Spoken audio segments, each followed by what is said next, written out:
Hola, un saludo para todos. La Iussética plantea un giro notoriamente drástico en el enfoque del derecho que provoca sorpresa y rechazo por parte de algunas personas. Por esto voy a tocar hoy un tema interesante, como sin duda lo es la refutación de la Iussética. Soy Juan José Bocaranda Espinosa, autor del libro Iussética, el derecho del nuevo milenio, paradigma para la transmutación universal del Estado y del derecho. El canal es El derecho nuevo dignificado por la moral. Toda tesis, todo planteamiento está sujeto a la posibilidad de controversia, en especial cuando contradice sistemas y conceptos enclavados en una larga tradición. Tal ocurre con la propuesta de un derecho nuevo que propugna la unión estrecha, real, plena y permanente de la moral con el derecho, visión que para disgusto de muchos contradice una tradición milenaria. Ahora bien, todo aquel que asuma la tarea de cuestionar la iussética queda sometido a esta secuencia de planteamientos. A. Si duda que el fundamento de los derechos humanos sea la dignidad humana, debe señalar cuál otro lo es, definiendo la naturaleza, carácter y sentido del mismo, y destacando la relación de causalidad entre dicho fundamento y la naturaleza de tales derechos. B. Si admite que el fundamento de los derechos humanos es la dignidad humana, pero objeta que ello sea resultado de un juicio de valoración moral y opina que se trata de un juicio de naturaleza no moral, debe explicar con toda claridad cuál sea éste. Si admite que se trata de un juicio de valoración moral, pero opina que la ONU no fundamentó en él expresamente la proclamación de los derechos humanos, debe señalar la razón última de la declaración. Si admite que la ONU emitió intrínsecamente un juicio de valoración moral, pero aduce que ello no significó la introducción de la moral en el derecho, debe demostrar racionalmente que la proclamación no abriga ningún significado de trascendencia que vaya más allá de la simple consagración de los derechos. Si admite que la proclamación implica el reconocimiento del reencuentro de la moral con el derecho, mas no admite que la moral se haya simbiotizado con el derecho, debe explicar qué clase de relación ha surgido entre el derecho y la moral y cuáles son su naturaleza y sus efectos en el ordenamiento legal.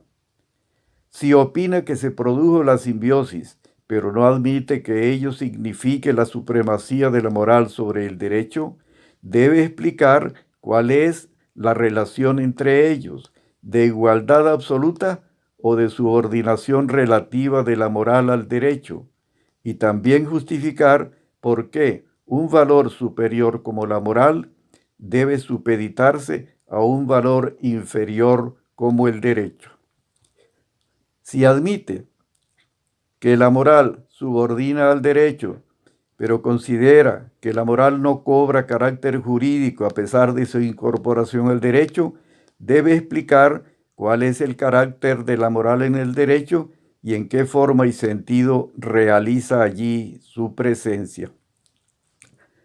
Si admite que la moral cobra carácter jurídico en el seno del derecho, pero considera que esto no la convierte en elemento jurídicamente obligatorio, debe explicar qué clase de norma es la moral acogida e incorporada por el derecho o si no es norma alguna. Si admite que la moral se hace ley jurídica, pero le niega carácter jurídicamente coercitivo, debe explicar cuál es la autoridad de la moral y qué función cumple en el sistema legal, o si carece de tal autoridad o no cumple ninguna función, por lo que resulta inútil. Si admite que la moral es ley jurídicamente obligatoria, pero le niega carácter sancionador, debe explicar por qué, siendo ley, es sin embargo degradada axiológicamente al punto de que resulta imperfecta e inútil, y por lo mismo inexistente, pese a la consagración de los derechos humanos. Si admite que la ley moral tiene carácter sancionador, debe admitir también que necesita vías expeditas para canalizar su autoridad, a menos que se pretenda mantenerla como norma ineficaz. Si admite que la ley moral debe contar con vías expeditas para manifestar su autoridad, pero opina que no puede imponerse sino cuando el legislador decida crear tales vías procesales, debe responder a la pregunta de si es lógico que el valor superior de la ley moral deba supeditarse a la voluntad o al capricho o la conveniencia del legislador, no obstante el carácter de urgencia eminente de la ley moral. Si admite que la ley moral es de urgente aplicación, ¿cuáles vías propone para que se canalice de inmediato su autoridad? ¿O considera que debe permanecer inactiva con una función meramente ornamental? Si persiste en sujetarse al criterio tradicional y dogmático de que el principio ético es sólo una norma programática, ¿dónde queda la responsabilidad moral de quien así opina? Obviamente, debe distinguirse el razonamiento básico del razonamiento derivado.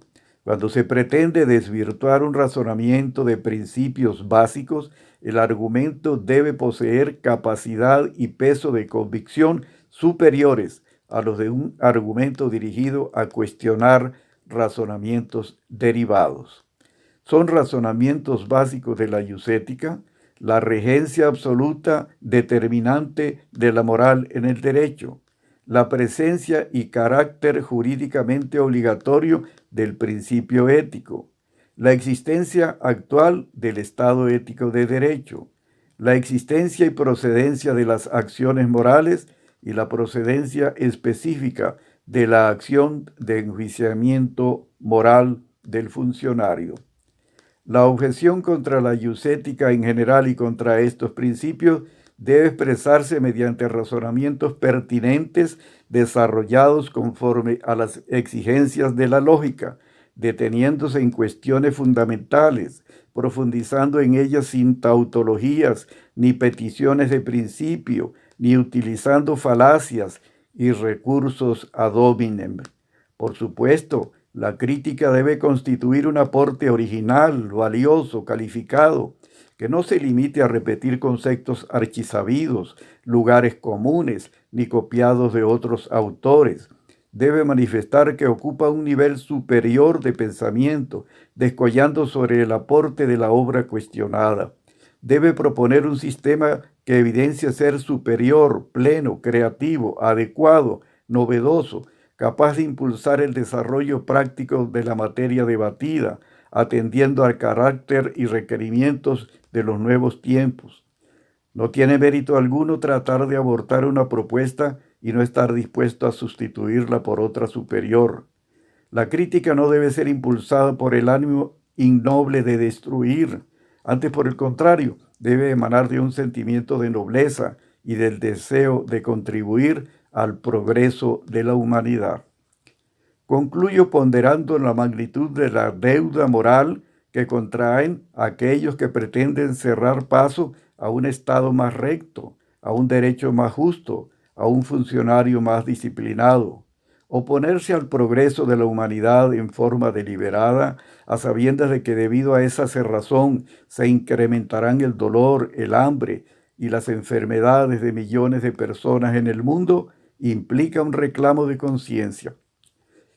Toda situación, condición, realidad, sistema económico, político, social, estatal, en fin, todo aquello que signifique la posibilidad de que el hombre desarrolle sus capacidades, progrese y evolucione material, psicológica, moral, cultural y espiritualmente, entra en el dominio de la ética, tanto más cuanto que en un Estado regido por la moral en forma coercitiva se garantiza en forma plena un mayor grado de felicidad para el pueblo, como lo reclamó el libertador Simón Bolívar en el Congreso de Angostura en 1819.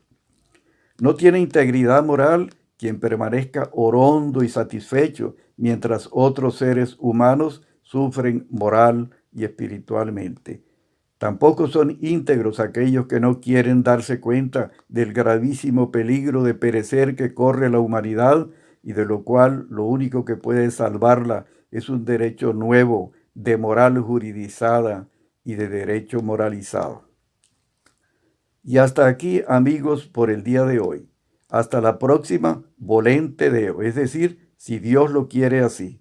Muchas gracias.